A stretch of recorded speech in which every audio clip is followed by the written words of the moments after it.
can. All right, good evening all. Welcome to the February 24th, 2022 Planning Commission meeting. This meeting is being conducted consistent with Assembly Bill 361, Government Code Section 54953, Section E. The Planning Commission meeting includes teleconference participation by all members. We are conducting the meeting using the Zoom platform, streaming live on the city website and broadcasting on Comcast Channel 15, as well as via the city YouTube channel. Public members had the opportunity to submit emails to city staff. A report of all written comments was distributed to Planning Commission members via email and posted to the city's website under documents received after published agenda. Ms. Denise Chan, would you please take roll call? Thank you. Commissioner Ali Sullivan. I don't see him yet. Okay. Commissioner Bonilla. Present, thank you. Thank you. Commissioner Goldstein. I am present. Thanks. Commissioner Lowe. Here. Commissioner Roche. Here. Commissioner Stevens. Here. Chair Okenda. Present. And Denise, Commissioner Ali Sullivan said he was not going to make it tonight. Ah, thank you. Thank you. All right.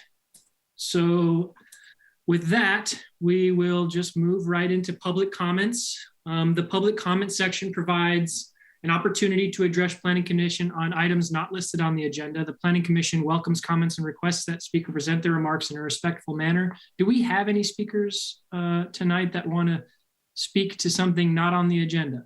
I don't see any attendees at all. Am I correct? Yeah, I do not see any attendees. Mm-hmm. Okay, well, with that, we will then very quickly close public comment and move.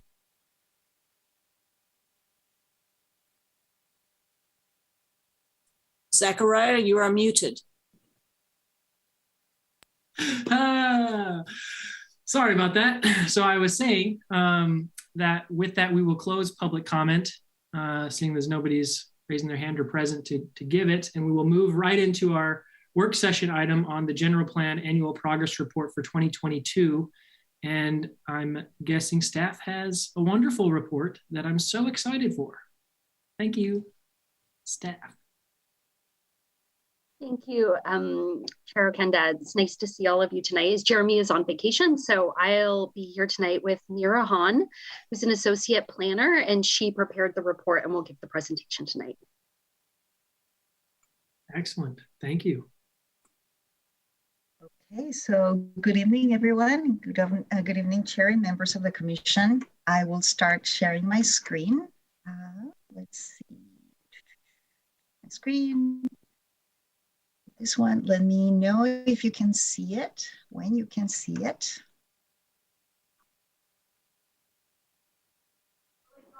Looks good. We can see it. Okay, wonderful. So let me just start the slideshow and okay, so I'm working with two screens, so forgive me if it's a little not, it's my first presentation with the Commission as well. So, so good evening again. My name is Mira Hahn, and I'm a new associate planner, as Leah was saying, here in the city. I joined the city in July of last year, and since then, I've had the opportunity to meet some of you. For those of you who I meet for the first time, nice to meet you, even virtually. Looking forward to working with the Commission in the future. And so, yes, Acting Principal Planner Leah Schmidt has, as you can see, has joined us tonight as well, and we hope you're having a great evening. So we'll start saying that tonight I'll be presenting you with the General Plan Annual Report, which is a status update on the city's implementation of the General Plan. These updates were provided by different city departments to us, to planning staff, and we have compiled these to show the results to you in the staff report that you have received, along with attachment 2, which includes a table with a list of programs and updates for the year of 2021. So just a reminder, the purpose of this agenda item is largely meant to be informational, and no action is required from the Commission tonight. However, we are happy to take questions and comments from the commissioners after the presentation, We'll answer them to the best of our ability and or convey these to the respective responsible departments that provided these comments. Right, so let's see, let's go next. So a little bit of a background for those of you who are new to this process.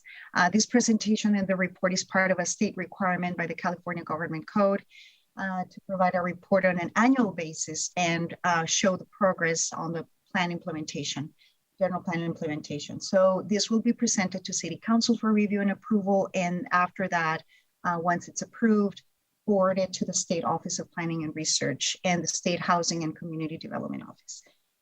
This general plan annual progress report, as I said, was prepared by the Planning Division, the Development Services Department, with input from various city departments, as you can see on the slide, including Public Works, Utilities, Fire, Police, Library Services, Maintenance Services, and the City Manager's Office.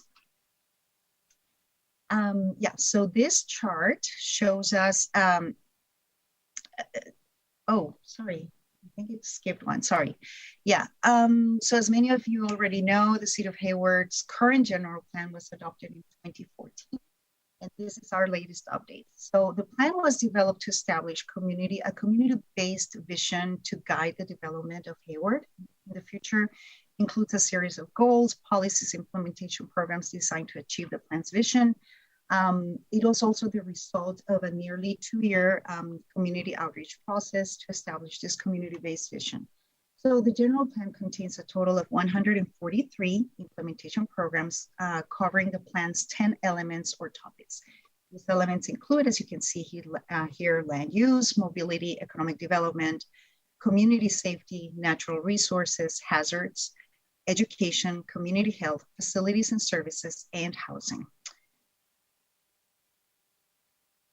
Okay. All right, so yeah, finally this chart. So out of the, the 143 implementation programs of the general plan were slated in 2 timeframes. There was a near-term estimated time that was established from the time of the adoption of the plan in 2014, and then it went to midterm up until the year of 2019. So here, as you can see, they're grouped together from 2014 to 2019. And then the next time frame is more long-term, which is 2020 through 2040. Out of the short and near-term programs, 59 were identified as being annual or ongoing programs that were expected to be implemented over the life of the general plan, and 48 as being a one-time program. So in terms of the long-term time frame, it included 3 programs out of the 36 programs. Out of these, 31 were identified as annual or ongoing, and 5 as a one-time program. So we will see the progress of these on the next slide. So yeah, these are a lot of numbers, So I'm gonna try to summarize these for you. So basically, these are organized by time frame, shows column for complete, in progress, not started, and the total. So what I'm doing this time around is I'm gonna compare the results from last year to this year, I guess. And so for the total, I guess, so last year we had 20 programs that were completed. This year we have 8 more, 28. And then last year we had 24 in progress. So that's naturally gone down to 71. And not started, we had 34. So basically what we can see here is that we have moved forward with achieving the completion and starting a lot of these programs compared to last year. So out of the programs that the general plan identified for initiation during the 2014 through 2019 timeframe, 22% are fully complete, 62% are in progress, and 20% have not been started. For the time frame of 2020 and 2040, here, 11% are fully complete, 25% are in progress, and 64% have not been started. So based on input received from various departments and divisions, we were able to gather that, of course, a lot of the programs that have not been started yet or have been delayed, this has happened for various reasons, including, funding availability, lack of resources or staff, shifting city priorities, and of course, the ongoing pandemic has also played a strong role. So, but the good thing, or, despite all this, is that seeing that this is a 25-year plan and looking that it looks out to the year 2040, it looks like the city is still making good progress in a relatively short time frame. So this is like a visual. We can see that for the programs in the 2014 through 2019 timeframe, 58% are in progress, 22 completely done, 20% not started yet.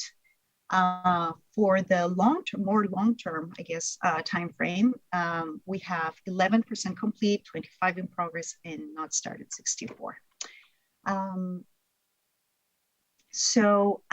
Going back to the first time frame, the 2014 through 2019 time frame, we have 24 programs that were identified to have been completed as of last year. Of course, some of these programs, have taken more time and resources to complete due to their nature or scope or complexity. But yeah, for example, this list includes things like the adoption of the downtown center, downtown specific plan, which was, more staff and community outreach intensive program to implement and complete. Also, we have things like the update to the sign ordinance, the development and adoption of water conservation standards within the municipal code for households, businesses, industries, and public infrastructure. We have crime prevention through environmental design checklist, a park nexus study that was completed to update the city's park fees and dedication requirements. Overall, this, as you can see, this shows a really good progress on the list. Programs in progress. In addition to these completed programs, there are also 62 programs identified for the 2014-2019 timeframe that are currently underway, most of which are ongoing or annual programs. So that's why they're in progress rather than complete by nature. So some key programs underway include the Homeless Services Partnership Program, the completion of the Transportation Impact Fee Program, which includes the Nexus report recently finalized by staff and an ordinance that will be presented to City Council in June of 2022, updating the city's permitting and building permit processing software, the Improved Traffic Flow Program that includes new and adaptive traffic signals throughout the city installed by the Regional Hesperian Line 97 project, and others, as you can see here, the Fire Department Strategic Plan, improvement of the Traffic Flow Program, the implementation of the Inclusionary Housing Ordinance, which I don't think I included here, which includes updating the Affordable Housing Ordinance to comply with the most recent state laws.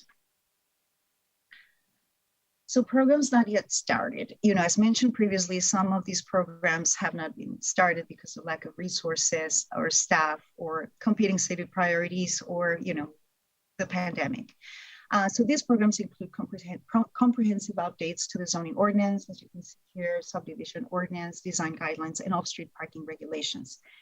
Having said that, I should mention that currently staff is working with a consultant to develop objective design standards for residential development, which may also include updates to the city's off-street parking regulations. So staff anticipates that this project will be completed by the end of 2023. Let's see, so yeah, other programs here on this list, as you can see here, include like the Urban Forest Management Plan, updates to the grading ordinance, the development and adoption of a habitat conservation plan. And so, for example, programs like the Urban Forest Management Plan, grading ordinance, or even the Public Use Telecommunication Systems and Services Plan are dependent on securing funding and or staff time, like many others. So some of the programs actually, however, they have have been initiated earlier than their stated timeframe in the general plan, either based on revised priorities or council direction. So these include a complete streets assessment that is being developed in conjunction with the Alameda County Transportation Commission, neighborhood traffic calming policy, community emergency response team or CERT program, which trains 400 residents annually in disaster response, recycled water service facilities, for which construction was completed in 2019. Also, the recycled water tank pump station and treatment facility, construction for those was completed in 2020, and customer deliveries are scheduled to begin this year. Let's see, so we also have a local hazard mitigation plan, which was adopted in 2016 and is set to have updates completed in 2020. As some of you may recall, the Shoreline Master Plan completed and adopted last year, 2021, and staff is currently working on a technical handout related to new development that will be impacted by sea level rise, which will be available in the spring of 2022. And this handout will be given to prospective and current applicants to alert them on possible strategies to mitigate impacts of sea level rise. Yeah, so these are programs that hopefully you know that have been identified by different divisions and departments as either priorities or currently in progress for 2022 and beyond. So you can see here that it's quite an extensive list that include updating, one that I think I would like to emphasize here during the meeting is updating the city's general plan update for the housing element. So the housing element, climate action plan, and the general plan updates related to the environmental justice and safety element are currently underway. In regard to the housing element, and please, Leah, stop, jump in at any time. Staff anticipates holding a study session with the Planning Commission and City Council on the sites inventory that will be used to meet the city's regional housing need allocation or RENA and goals, policies, and programs. So after incorporating feedback from that meeting, the city will release a public review draft housing element in May. And in June, the city will hold additional meetings on the draft housing element with decision makers before submitting a formal draft housing element to the state in June. And so it's an ongoing process, and we're conducting a very robust community outreach right now. And yeah, so that's if you have any other questions about this, maybe we can wait for those at the end of the presentation. So yeah, as you can see, there are a lot of other programs here, like the complete neighborhood strategy, preparing a historic resources manual and related handouts, securing a car share firm to deploy in multiple locations throughout the city, completing nexus reports for the transportation impact fee, and preparing the ordinance for council approval by June 30 of this year. Also, a very important one, continuing the implementation of the Economic Development Strategic Plan through COVID-19 Economic Recovery Strategy funded by the American Rescue Plan spending dollars. This plan includes a suite of recovery initiatives that will be the focus of the division's efforts across the next 3 years. I mean, provided, nobody knows when the pandemic will end, but that's the plan for now. Continuing the business incubator study, staff is continuing exploring partnership opportunities with Cal State to provide a nexus for students and faculty as the college finishes construction of their core building, which will be a hub for entrepreneurship. Yeah, so, there are just a lot of exciting projects happening. And I think there's this sense, what I can see from this slide is that personally, I can see a sense of optimism that, hopefully we're kind of slowly recovering from the pandemic, and hopefully we'll be able to pick up on a lot of these programs and projects. Finally, so following City Council feedback from the report provided last year, staff reviewed the complete list of the general plan programs, again, provided in attachment 2, and identified some of those, which of these programs were aligned with the city's strategic roadmap. So based on what we, kind of analyzed, we saw that, and you'll see on attachment 2 that those are marked with an asterisk. And beside the asterisk, we added, identified the specific project of the strategic roadmap with which this program aligns. So yeah, of the, you can see here, of the 143 programs listed in the general plan, staff identified 82 programs that align with one or more of the projects laid out in the strategic roadmap. So that's pretty much 57% of the programs in the general plan. Out of these 82 programs, 17 are complete, 43 are in progress, and 22 have not yet started. So that's the breakdown here and the percentages. The next steps are, we're planning to present this report to City Council in late March.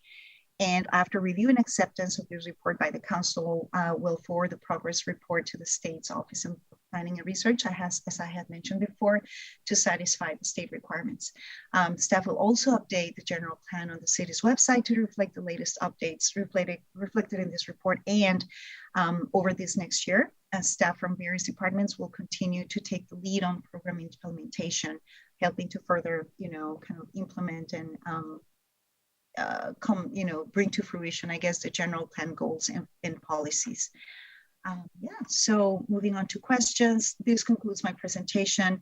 So before we open up for questions from the commissioners and the public, I would like to respectfully remind everyone that this is a result of us just compiling, updates from different departments.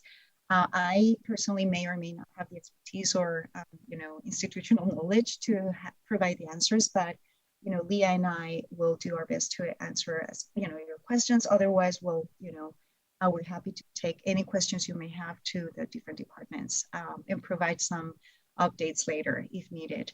I know that also there were some questions from Chair Okenda earlier this week, and we were able to reach out to the different city departments, and answers were provided.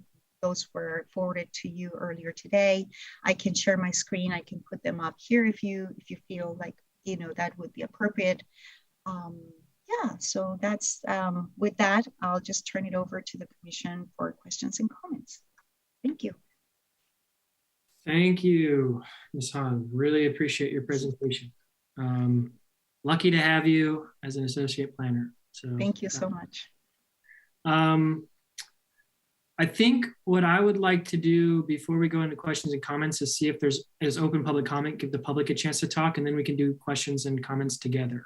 That's what I would prefer, if you all can show me some thumbs up. Okay, cool. That's what we'll do then. I see that we have a few attendees, 2 attendees. Like to open the public comment and Excuse me, Mira, can you please stop sharing your screen? Sure, I'll Thank you. that right away. Excuse me, Chair. Thank you. No, of course. So the public comment is now invited to, the public is now invited to speak on this item. Please raise your hand if you wish to speak on this item. And, if somebody is interested in speaking, Ms. Denise Chan will moderate. I'll give you a few moments to decide. All right. Thank you, Chair. Sure. If you wish to speak and you're using the Zoom application, please click the raise hand function and your name will be called. If you're dialing in, press *9. Well, nobody else dialing in. All right. When called to speak, please begin by stating your name and limit your remarks to 3 minutes. All right. So far, nobody has raised their hand, Chair. Okay, I think that's plenty of time. We will now close public comment and give commissioners the opportunity to ask questions and to comment on the presentation, the work session item. And just a reminder, we're not going to be voting on anything. Okay, Commissioner Roche, I saw your hand up first. Thank you, Chair. And thank you, Ms. Hahn. That was a wonderful presentation. It's really a lot of information. It's obviously really dense, and finding a way to summarize it for us was really helpful. Thank you. It's obviously really ambitious, and I can see why a lot of things have not started yet given COVID and everything. But one thing that dawned on me, partly from the discussion that we had the other night with the environmental justice discussion, is that so much of this depends on staff time to do community outreach for the different projects. And I was wondering if the city had thought about developing like a residents committee or commission of sorts that specifically their project is specifically doing this kind of outreach so that it isn't dependent on staff alone, because I can see how they can never get through all of this if it depends on community outreach. And just a thought to Leah and Mira that I think that there would be people that would be interested in being part of this because they might have an interest directly and be willing to direct that kind of committee. Yeah, I think you could really use the help. That, I mean, it's obviously not enough staff to do all the different range of outreach that you're supposed to do to collect the data that you need to go forward with some of these projects. So I think that's just listening to the overwhelming amount of work there is to do. And yet what you've done so far is great. So yeah, I would suggest considering that. And then my other question was around homeless services. You know, as we move along, you know, the different services are started, but I'm wondering, are you also continuing to do audits of how these services are going? You know, I just think of San Francisco, there's so much money that's been put towards different programs to help the unhoused population, and what is working, what isn't working. So as you know, we come up with a plan, but are we continuing to audit that along the way so we make sure we're continuing to move funds to the programs that are really making an impact? And yeah, I think that's, and then the other question I had is part of the plan. You know, we talked about developing the look of Hayward, and has there been any more thoughts to, and I think this is Commissioner Stevens' question, but a design review board so that you sort of in the future we're moving towards a look of the city and trying to find some standards in design and development. And that's all I had. Thank you so much, everyone. Thank you, Commissioner Roche, and thank you for your kind comments. So yes, of course, I do, as expected, I do not have the answers to your questions. Those are wonderful comments, though, and I'm happy to bring these to the team and to staff, definitely, for discussion. Thank you. Thank you, Commissioner Roche. Thank you, Ms. Han. Commissioner Lowe. Thank you, Chair. Thank you, Ms. Han, for your presentation. I thought it was really, really good. I really appreciate it. And I just had some comments. Considering COVID has been going on for, 2.5 years now, I think that the progress is very encouraging. I really am glad that we've got 58% of the projects underway. And I think that I think that's commendable. I do hope that we will circle back around to a lot of these projects. I was really excited to see several of the projects on there, especially as it relates to, well, actually a lot of them, but traffic and homelessness and public transportation and housing. I mean, there's just so many great things that will just continue to make our great city even better. One of the things that really caught my eye as I was reading the materials was that it said that I probably reallocated funds, but we didn't have funding for the special events grant. And I'm really hoping that we will bring that back. And I think that that's a really, really important part of our community.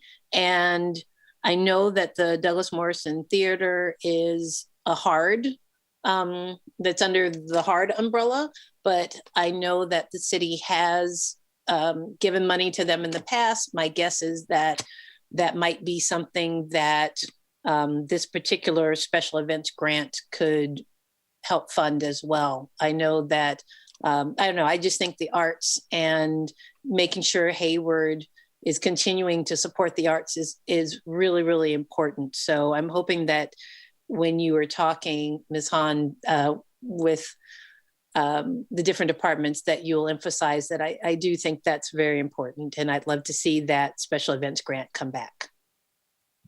Thank you. Thank you. Thank you, Commissioner Lowe. Commissioner Bonilla.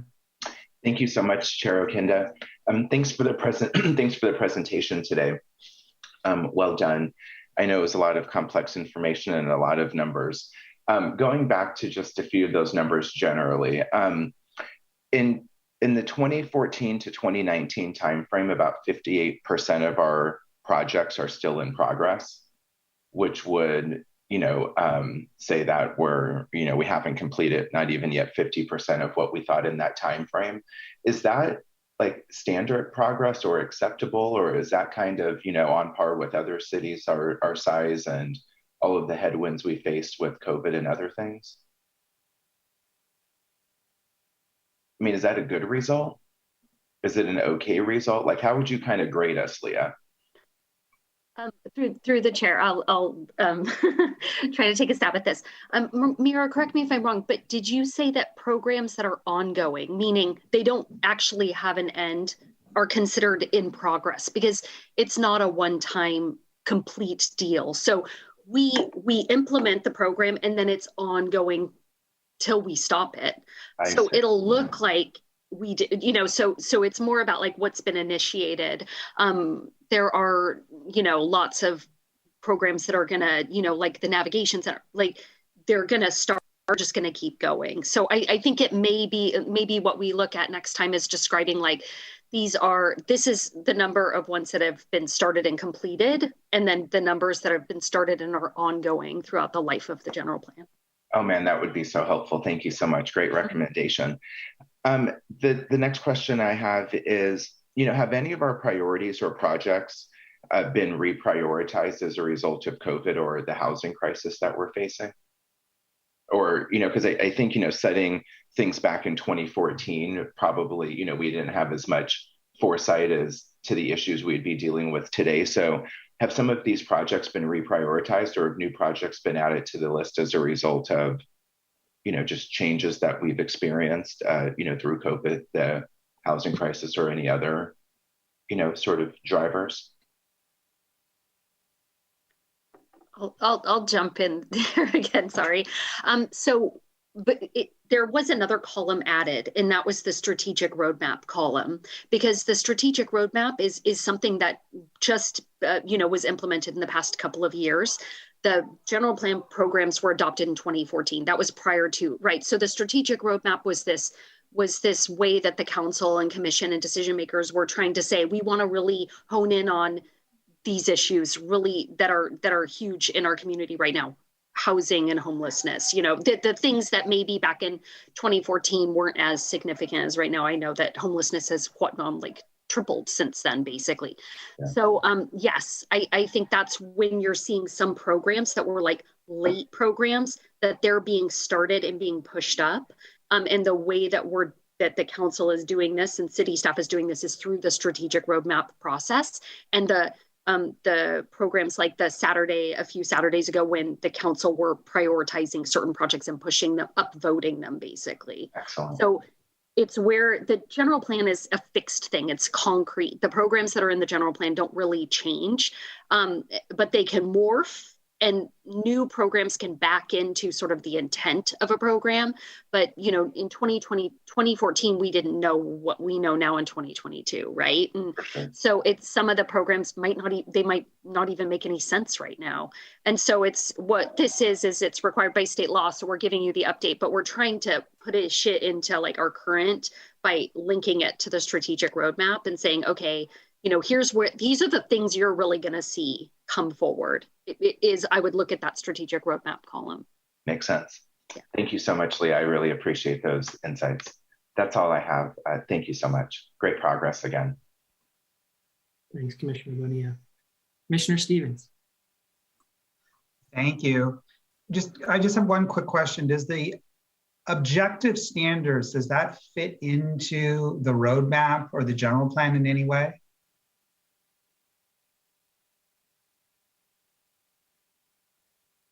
Okay, I'll jump in there. So the objective standards, yes, it does, because the general plan contained a program, update the zoning ordinance, right? That's a huge, gigantic project, right? And design standards are one component of that project. And the reason why we pulled this out and we prioritized it, as Commissioner Bonilla brought up, is state law changes since 2017 in response to the housing crisis, such as adoption of SB 35 and the SB 330. These permit streamlining acts have basically require that we approve projects that are consistent with objective standards.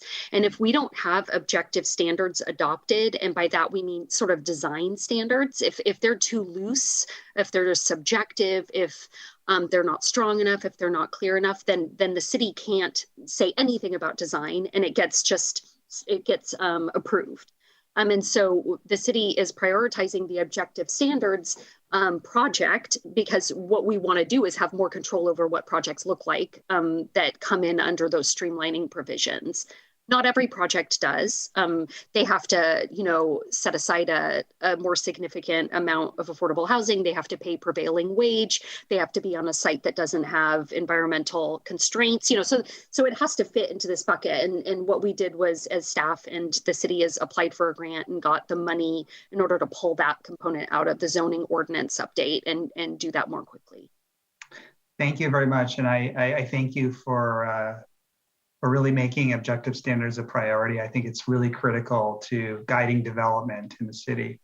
And while I appreciate Commissioner Roche's comment about a design review board, I would love to see a design review board in the city of Hayward, but I won't lose sleep over it. Thank you. Thanks, Commissioner Stevens. Commissioner Goldstein. Yeah, thank you. It's a very thorough presentation, Ms. Hahn. I welcome you and thank you and appreciate you for doing your presentation. One of the elements that was discussed was the software update. Now, I was part of the 2040 General Plan Update Task Force back in 2012, and then in 2015 joined the Planning Commission. So I'm actually really gratified, first of all, to see that not only these, what I thought were really fantastic plans that were made back in 2012, 2013, and then finally adopted, but the fact that we're making progress on it, and frankly, making great progress on it, I think is really fantastic, very encouraging, something for all of us on Planning Commission to be proud of, and all of us in planning to be proud of having adopted and seeing them through to fruition.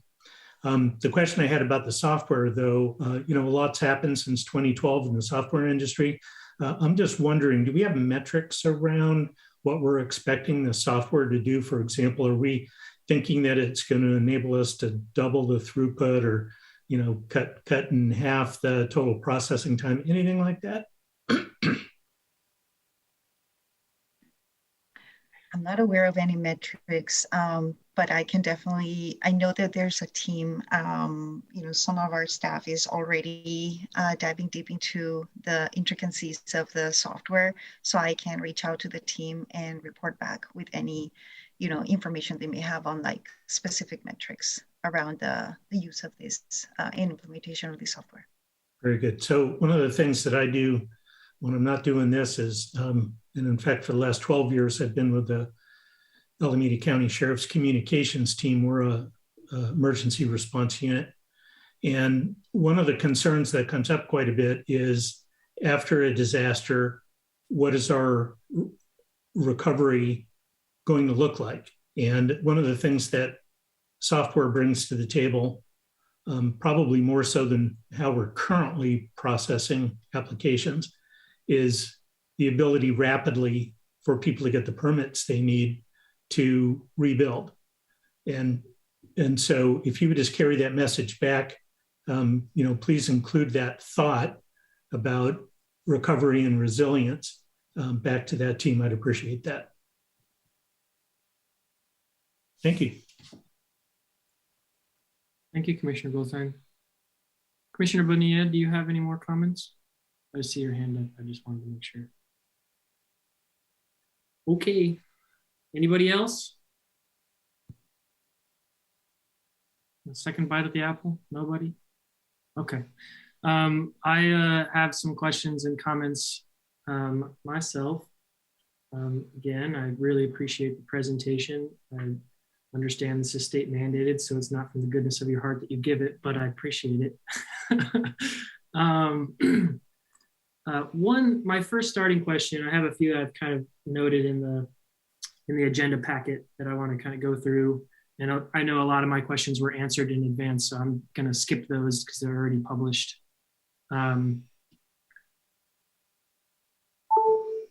the numbers, I'm coming back to a point Commissioner Bonilla was making, and just so I understand, the numbers in the chart, the status of general plan implementation programs, I'm understanding that the number 49, which is 83% of the in-progress programs in the ongoing annual initiated component for 2014, 2019, that those have been initiated. So therefore, like, we can kind of mark those as like, they're ongoing. They're, we're making progress on those. Many of them are kind of already running, and we can kind of almost count those as semi-complete. Is that essentially what you were saying, Leah? That's correct. Okay, and so then really what we're looking at is 13 plus 16 of the programs. So about 30 programs have not been started. So almost a third of them have not been started. So I'm trying to kind of comprehend that number, and that's really helpful. So my response to that is awesome, first of all. I did want to talk a little bit about some of the transportation programs. I asked about them on like what's holding them up, and it seems to be staff capacity and funding. But I wanted to just say for the record that I think that if it's possible, I would like to see the M3, M4, and for my own clarity here, M3, M4, and M14, there's a survey of transportation and transit gaps and barriers, a regional connection improvements program, and the transit rider information study. I'd like to see those be higher priority because I think that that's a big step to our understanding of how folks are using transportation in Hayward that gives us a better look to be less car centered. Just 2 cents from a lowly planning commissioner. I would additionally say that the complete streets evaluation is really important as a higher, and I would hope it be a higher priority considered by council. That also, I think, would set the groundwork with our understanding of some of the data to finish our complete streets work, complete streets, complete neighborhoods work and strategy. So wanted to add that. And I wanted to comment on the CS9 program, police and fire impact fees. From a policy perspective, I would want to recommend to council, or put on the record at least, that I don't think that that's a direction that we should head as a city. I think if we want to raise money for the police and fire departments, they should be through the tax code and not through impact fees, because the rationale for that belief is that we're already looking at a transportation impact fee. We're looking at possible increases in affordable housing impact fees. And so we should consider that on the impact of the development and looking to, distributing any income needs, revenue needs that we have for those departments in the tax code. So we're distributing across the city would be my ideal way of dealing with that.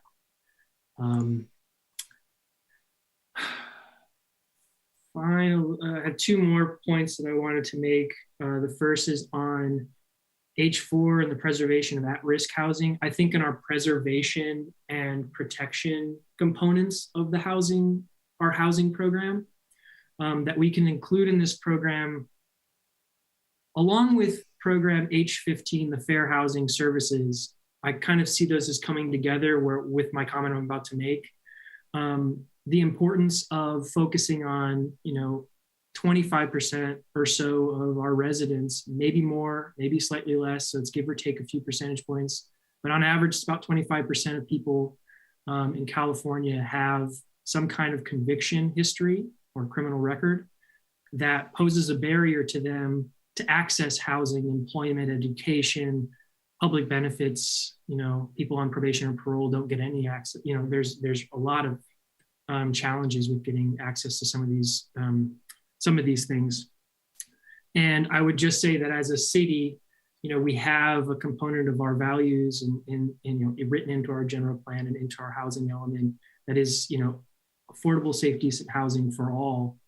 And I think that to include, I understand that we have ECHO that is working on implementing, fair housing consultation in the cities that's serving Hayward residents, and that's very important.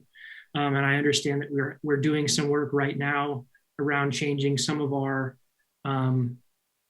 training practices for landlords and screening. I think what I would add is a more proactive and affirmative stance by the city.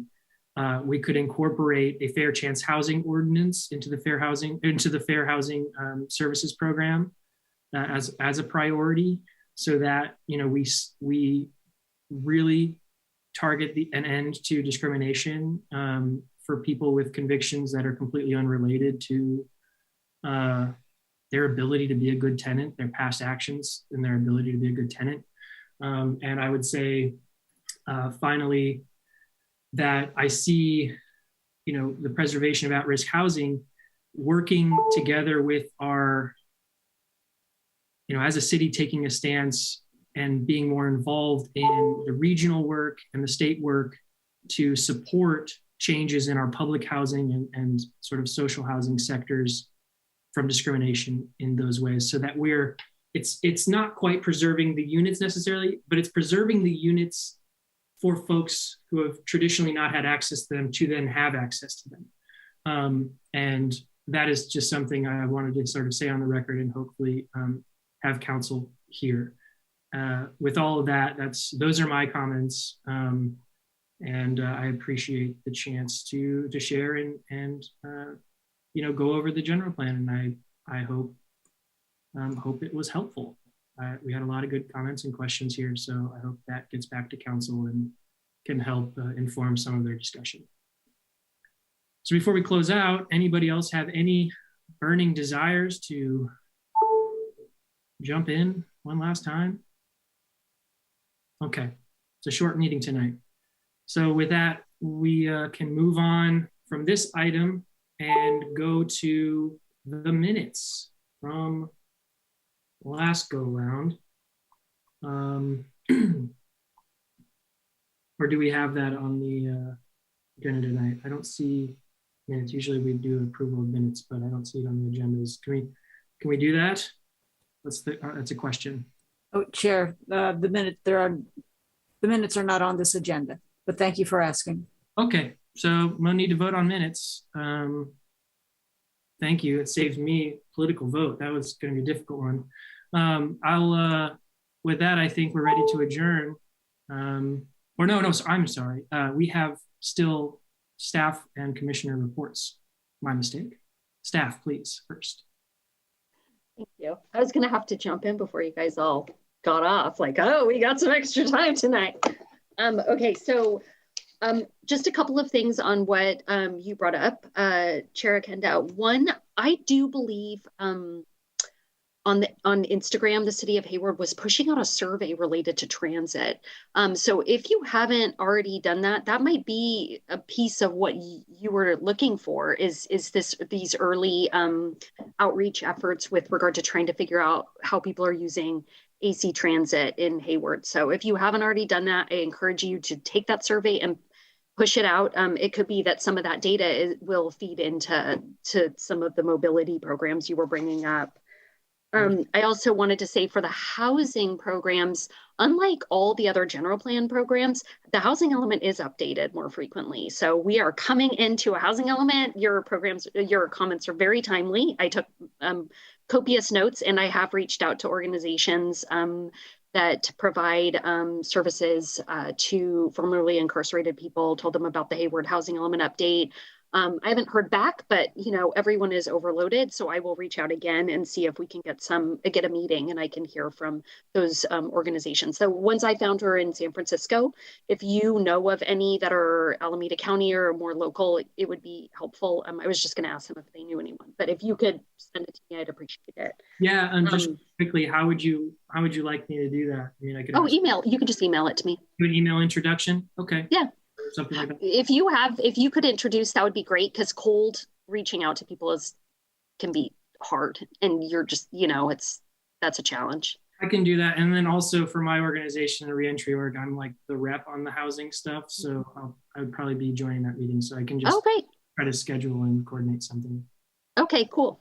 Okay, so that's an aside based on those comments. I also wanted to let you all know about some upcoming items. One, I forwarded you an email calendar invite to the Urban Land Institute ABAG decision maker training around housing issues. I had sent an email a couple weeks ago sort of describing what this was going to be about, and they firmed up the time from 11 to 1 on March 25th.